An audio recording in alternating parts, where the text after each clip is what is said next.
Saludos everybody, welcome back to Decent Shirt, where we play cards while we wear decent shirts. And for today's video, I have a doozy one. I'm finally back again, and I am back with a top 16 finish. My best placing finish so far in an Elestrals Premier Tournament. I got 11th place. I'm super proud of my list, and I can't wait to share it. So without much ado, let's just get on to the video. Alrighty, well, onto the deck profile. So for this tournament, I went 5-2, and ultimately I was very proud of my finish. I was salty at the end because I was this close to making my first top 8, but regardless, we're still proud of our finish. It is the farthest I've ever gone in an Elestrals tournament, and I felt like I played to the best of my abilities, and I'm just excited to share my deck. So let's just get into it. Let's start with our basic Elestrals. We got our 3 mandatory Foamy, right? Foamy is like one of the best cards in the whole deck, arguably the best card in the deck, because it basically does it all.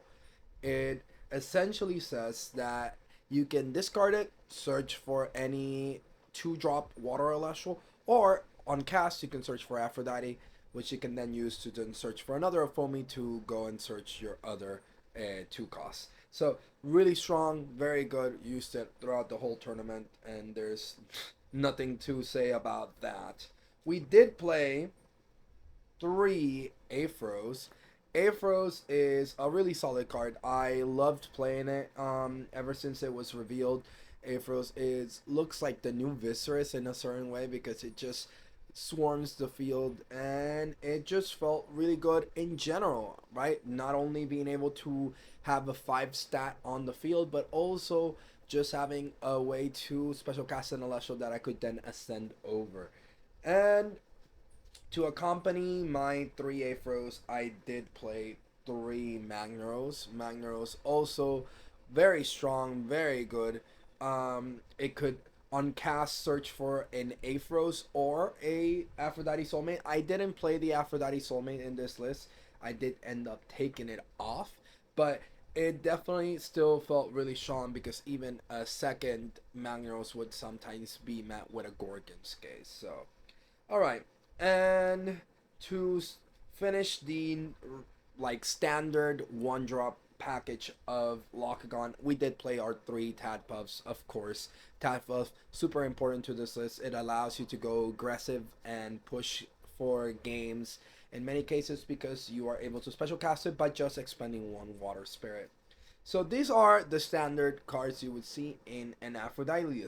Now I will tell you what I teched in, which I think made a huge difference throughout the tournament.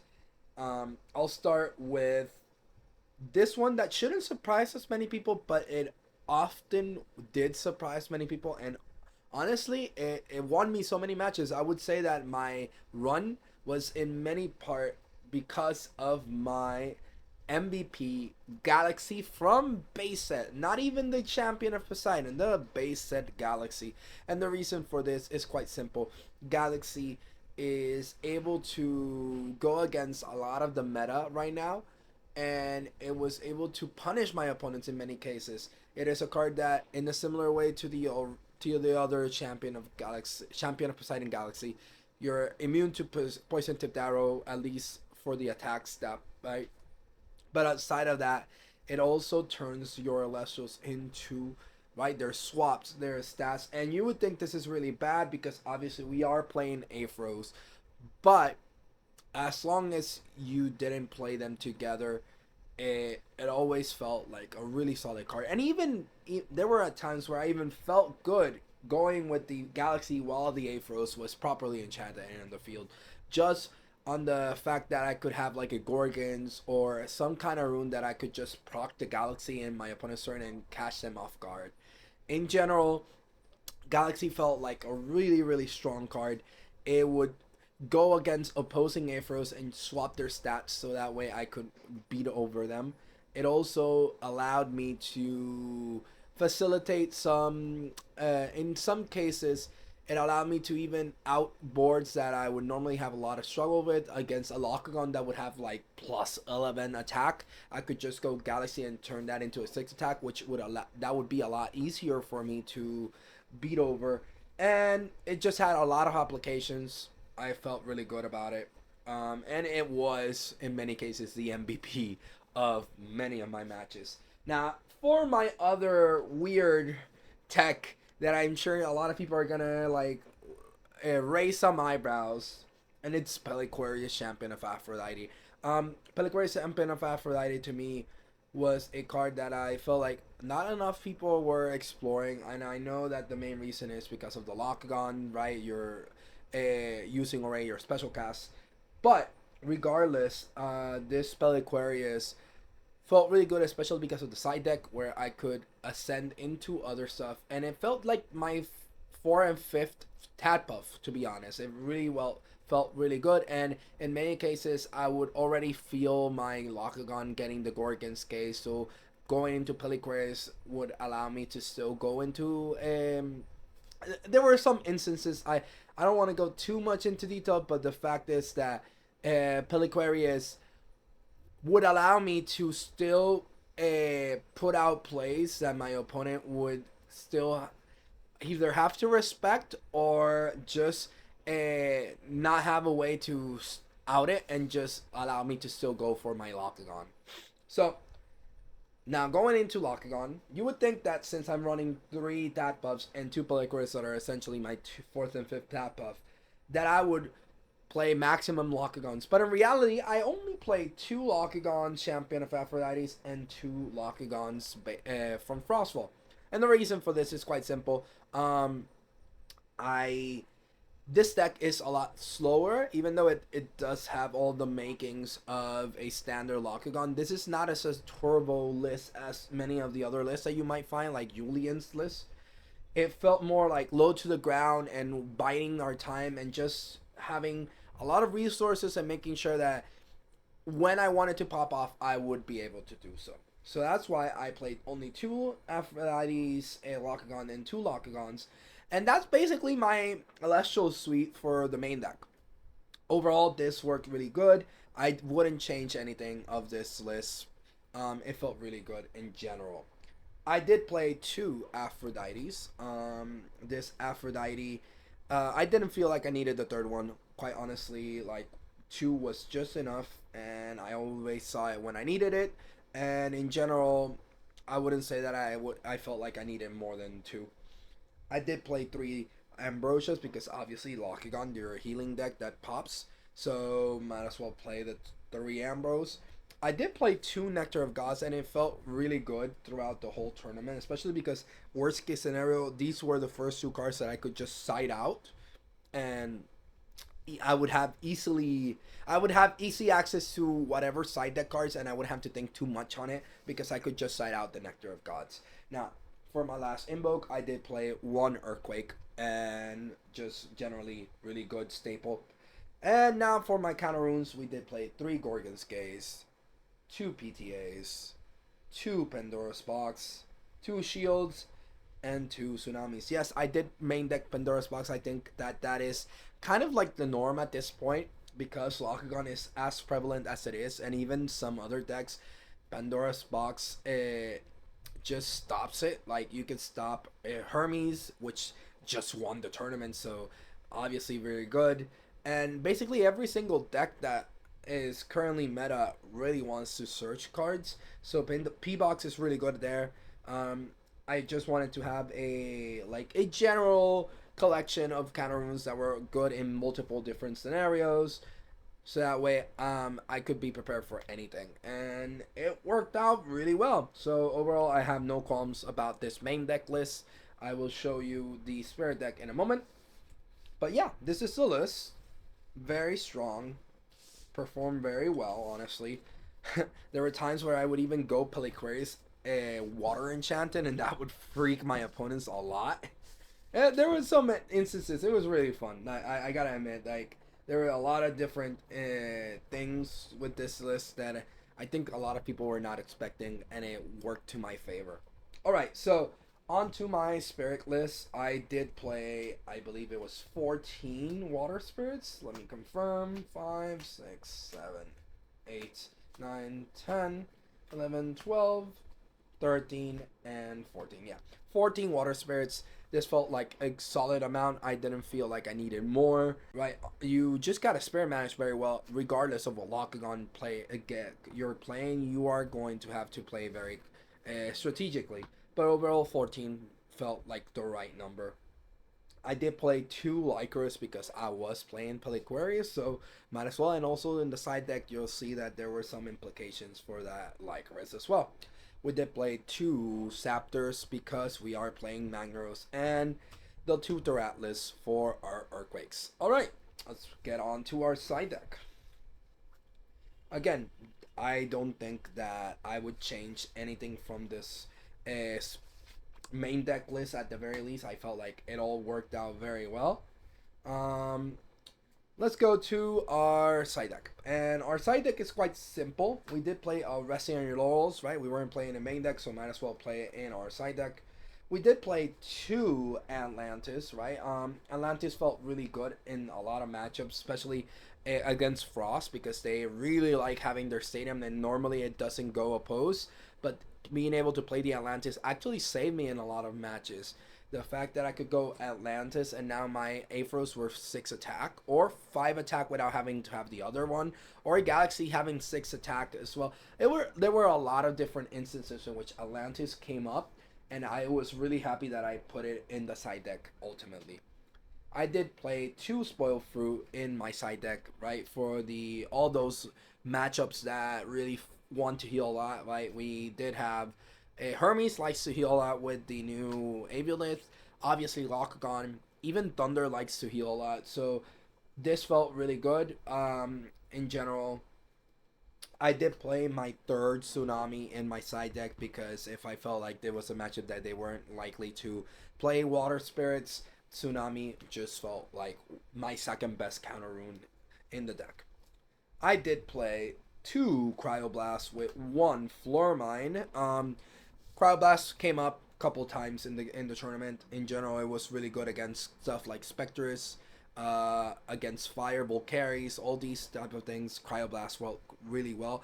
And going back to what I was talking about with the Galaxy, there were some instances where even in the mirror match, even though it might sound crazy, I would go and side in the Cryoblast, and against a Lochagon, I could go Galaxy Cryoblast and still be able to beat over it. Because it would lower they would swap the attack with the defense, so now their defense is their attack. That would make it 6. Go Cryoblast, change that to 4 attack, and then Galaxy be able to beat over it. It felt really, really nice. Or in the case of Champ, I could just change it to attack to crash in some instances. Either way, this had many applications, and as long as I wasn't going against Frost, Cryoblast felt really good in most of my matches. I did play two Dortaguas. I was a bit scared of the Burn matchup. Like, I do respect Burn a lot, especially for a lot of good players are picking up Burn. So I decided I wanted to protect myself against that, and also if it ever went to time, that I could have ways to heal and make sure that in general I was well acquainted. Not only that, Jotagwa has good synergy because it is a Jotagwa, which procs Lochagon to heal, so I could heal 3 cards in total. Or going against Lochagon, playing Jotagwa, and if they outed the champ and I still had the other one, I could go Jotagwa, heal, and then still pop cards. So yeah. I really like this because in many cases I didn't feel comfortable going with the Lochagon because everyone's citing in the Spoil Fruit, but the Jotagwa was like, okay, so I'll try to heal with Jotagwa, and they really had to consider, okay, do I want to Spoil Fruit that, right? More often than not, they did. But that was fine because in a way they used their Spoil Fruit on the Jotagwa, which meant I could go and do something else with the Lochagons, for example. So. And lastly, we did play two Monsters of Eurus. We did how do I say it? We did play two Lycaris in the main deck, so Monster of Eurus felt really good, especially signing out the Nectar of Gods for the Monster of Eurus. It really worked a lot. Like I really like this for the Burn matchup because they are all around. They're all about the Hephaestus now. So Monsoon of Eurus like neutralizes a lot of that, but it also worked against some weird decks like Earth deck, and even Thunder at times. So I really like Monsoon of Eurus. And the last two are probably my more saucy picks for the side deck. I did play one Tarot Sail. Tarot Sail is actually really good. It says that all wind and water enchanted Elestrals get +3 attack and cannot be targeted by your opponent's divine rune effects and cannot be returned to the hand by opponent's card effects. This was really, really strong, and especially if I felt like they were gonna be overly prepared for my Lochagon plays, I would often side out one of my Lochagons for my Terrasail because it was still searchable with Foamy. And this Terrasail would allow even my Afros, if my Afros were like, okay, you destroy one of my Afros, okay, I could ascend and or special cast another one and ascend into Terrasail. And now my Afros would be 7 attack with also being able to be immune to shield. So that felt really good. I did cite it in 1 or 2 matches and it did come up, so I was really happy about Terrasail. And the last one that I was bringing was Waylands, because we did play the one floor mine, and I really liked that the Cryoblast and the Waylands could all just bounce off one spirit. Realistically, I only needed one floor mine for this core. And the Waylands was really good because similar to Terrasail, it is searchable with the Foamy. And against the Frost matchup, this felt so good, especially against Morfrost, because you could mill out their whole deck basically. But there were some other instances, very weird instances, in which you could go and mill their entire, like, I went against a Waspivy deck and I felt like Waylands could mill all of their Cyanectars, and that would have been a little bit funny. Yeah, no, this card felt really good. Again, it's searchable. You only need one Frost, and it was capable of basically winning. It was like a win condition for this deck. So that's why I decided to ultimately go with the Waylands. And again, I did cite it in. I did cast it. Didn't get to resolve its effect in many cases because they did Gorgons it. But just the pressure that Waylands was able to put on the opponent, I felt was warranted and worth the inclusion in this list, because if it ever did resolve, it was basically let's go to the next game or GG's, good game. So yeah, this is the list. Hopefully you guys enjoy the list. If you have any questions, make sure to write them in the comment section. I finally feel like I went back to my roots. Basically being able to go back to water after so long, and I can't deny that it feels so good to be playing with water. I love Lochagon. I think there's so many ways you could play the deck, and in general, I just really enjoyed this version of the list. It wasn't as turbo, so a lot of people didn't quite prepare for many of the things that I had in store, and I just didn't have to go all in as in so many of the other versions of Lochagon. And I was able to beat I believe 2 instances. I think I went against 2 different Lochagons and I was able to win those matches. So yeah, guys, that will be all from me. I'm super happy that I got this 11 place. I'm super excited to get that top 16 Foamy, trying to get more. And I am halfway to qualifying for Worlds, so hopefully, now that it's been announced that it's going to be on March, that I can get enough points so I don't have to go into the last chance qualifier. Regardless, that will be all from me. And don't forget to like and subscribe, guys. It does make a huge difference for my channel. And yeah, for more great content like this, make sure to stick around. And that will be all. Decent Shirt signing out.